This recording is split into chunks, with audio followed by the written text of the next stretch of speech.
करोड़पति तो हूं मगर दूध बेचना हमारी मजबूरी है।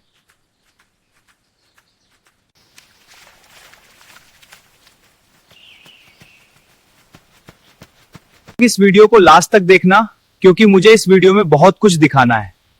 भीतर एक आदमी रोज की तरह अपनी पहचान को कंधे पर उठाए चल रहा था। उसके हाथ में दूध से भरी एल्यूमिनियम की बड़ी बाल्टी थी।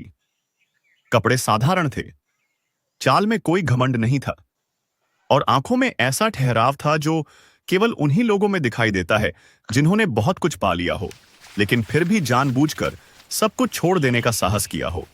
उसका नाम अमरनाथ था, लेकिन इस गांव में कोई उसे उसके असली नाम से नहीं जानता था, क्योंकि यहां वह सिर्फ और सिर्फ दूध बेचने वाला अमरू था। वही अमरू जो हर सुबह सूरज से पहले उठता था, गायों के सामने सिर झुकाकर बैठता था, दूध निकालते समय भी मन ही मन किसी और ही जिंदगी के बोझ को सहता था, और फिर उसी दूध को बेचते हुए उस घर तक पहुंचता था जहां उसकी जिंदगी का सबसे नाजुक सपना सांस लेता था। उस घर का आंगन मिट्टी से लीपा हुआ था। बीच में तुलसी का चौरा था जिस पर रोज पानी चढ़ता था। बाईं तरफ गौशाला थी जहां भैंस बंधी रहती थी, और सामने लकड़ी का पुराना दरवाजा था जिस पर लोहे की कुंडी हर बार अमरू के हाथ लगते ही वही जानी पहचानी आवाज करती थी। उस आवाज के साथ ही उस घर के भीतर किसी के दिल की धड़कन थोड़ी तेज हो जाती थी, क्योंकि उस आवाज से जुड़ी थी सीता की सुबह, उसकी बेचैनी, उसका इंतजार और उसका असंभानी अनकहा डर। सीता उस घर की बेटी थी, सादगी में पली, संस्कारों में बंधी और सपनों में डरती हुई। उसके पिता हरिनारायण मिश्रा गांव के उन लोगों में थे जिनके पास जमीन भी थी, इज्जत भी थी और अपनी इज्जत को लेकर एक अडिग दीवार जैसी सोच भी थी। उनके लिए दुनिया साफ दो हिस्सों में बांटी हुई थी, एक तरफ वो लोग जो देने वाले थे और दूसरी तरफ वो जो लेने वाले थे। और दूध बेचने वाला लड़का उनकी नजर में हमेशा लेने वालों की कतार में ही रहने वाला था, चाहे उसकी आंखों में कितना भी सच्चा भाव क्यों न हो। अमरनाथ जब पहली बार इस घर दूध लेकर आया था, तब उसके दिल में कोई योजना नहीं थी, कोई चाल नहीं थी, कोई परख नहीं थी। वह तो बस दूध बेचने आया था। लेकिन सीता की एक झलक ने उसके भीतर कुछ ऐसा जगा दिया था जिसे न उसने बुलाया था और न ही रोक पाया था। वह समझ गया था कि यह रास्ता आसान नहीं होगा, लेकिन उसी पल उसने तय कर लिया था कि अगर इस रास्ते पर चला तो अपनी पहचान, अपना नाम, अपना रुतबा, सब कुछ दांव पर रख देगा। क्योंकि उसे यह जानना था कि अगर वह सिर्फ एक दूधिया होता तो क्या कोई उसे उतना ही अपना मान पाता जितना वह दिल से अपना मानना चाहता था। गांव के बाहर शहर में उसकी फैक्ट्री थी, बड़े बड़े गेट, दर्जनों मजदूर, मोटी फाइलें, करोड़ों का कारोबार, लेकिन वहां उसका दिल नहीं लगता था। वहां लोग उसके नाम के आगे साहब जोड़ते थे। यहां लोग उसे अमरू कहते थे और उसे ईसा अमरू कहलाने में ज्यादा सुकून मिलता था, क्योंकि यहां हर सुबह जब वह दूध की बाल्टी लेकर उस आंगन में खड़ा होता था तो उसे लगता था कि उसकी जिंदगी का सबसे सच्चा हिस्सा उसी पल जी रहा है। सीता यह सब नहीं जानती थी, वह बस इतना जानती थी कि यह दूधिया लड़का कुछ अलग है। अमरनाथ को यह सब पता चल रहा था। लोग बातें करते थे, पंचायत में फुसफुसाहट होती थी, चाय की दुकानों पर नाम उछाले जाते थे और हर बात उसके दिल में किसी सूखे पत्ते की तरह चुभ जाती थी। लेकिन उसने कुछ कहा नहीं, क्योंकि वह जानता था कि अभी सच्चाई सामने लाने का समय नहीं है। उससे पहले यह देखना था कि लोग उसे किस नजर से देखते हैं जब वह सिर्फ अमरू होता है, न कि करोड़पति अमरनाथ। एक दिन वही हुआ जिसका डर था। सीता के घर रिश्ता देखने लोग आए, गांव में हलचल मच गई, आंगन साफ किया गया, दीवारों पर ताजा गोबर मिट्टी लिपी, और अमरनाथ उसी दिन दूध लेकर पहुंचा तो उसे बाहर ही रोक दिया गया। हरिनारायण मिश्रा ने सख्त आवाज में कहा कि आज दूध बाद में देना, अभी घर में जरूरी काम है। अमरनाथ ने बिना सवाल किए बाल्टी नीचे रख दी और बाहर खड़ा रहा, लेकिन भीतर से आती हंसी और बातचीत उसके कानों में कांटे की तरह चुभ रही थी। और उसी समय उसे पहली बार महसूस हुआ कि प्यार का सबसे बड़ा इम्तिहान तब होता है जब आपको चुप रहकर टूटना पड़े। सीता भीतर बैठी थी, उसकी नजर बार बार दरवाजे की तरफ जा रही थी। उसे पता था कि अमरू बाहर है, और उसे यह भी पता था कि अगर वह बाहर गई तो सवाल उठेंगे। उसकी आंखें भर आईं, लेकिन उसने उन्हें पोंछ लिया, क्योंकि उसे सिखाया गया था कि बेटियां रोती नहीं निभाती हैं। उस दिन अमरनाथ बिना दूध बेचे लौट गया। रास्ते में उसकी बाल्टी भारी नहीं थी, लेकिन उसका दिल बोझ से भरा हुआ था। और उसी रात उसने शहर जाकर अपनी फैक्ट्री की बालकनी में खड़े होकर नीचे चमकती लाइटों को देखा, और पहली बार उससे अपनी औसी अमीरी पर गुस्सा आया।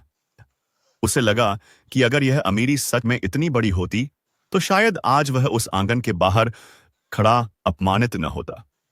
उसने तय कर लिया कि वह अभी भी चुप रहेगा, क्योंकि उसे कहानी का अंत नहीं, कहानी की सच्चाई चाहिए थी।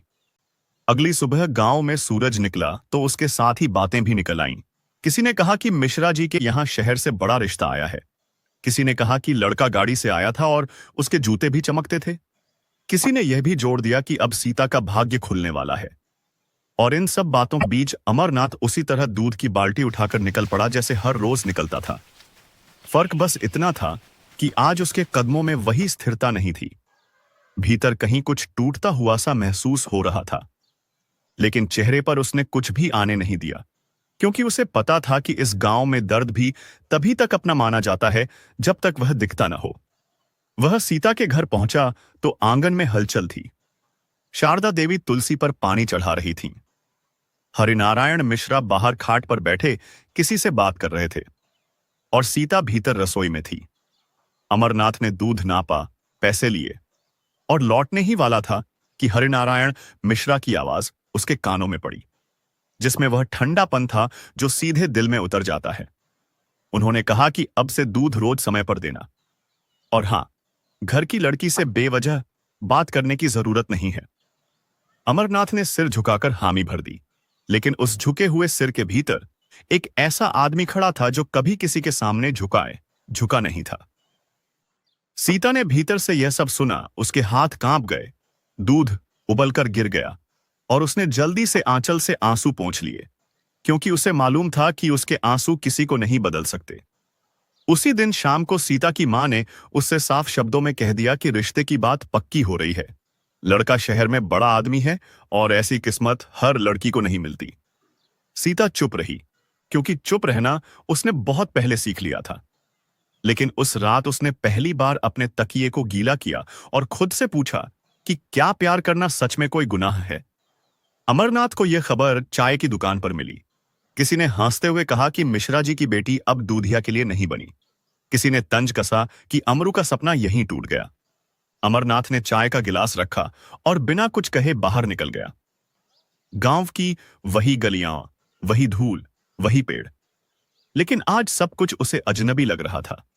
उसे लगा जैसे वह इस गांव में होते हुए भी कहीं नहीं है।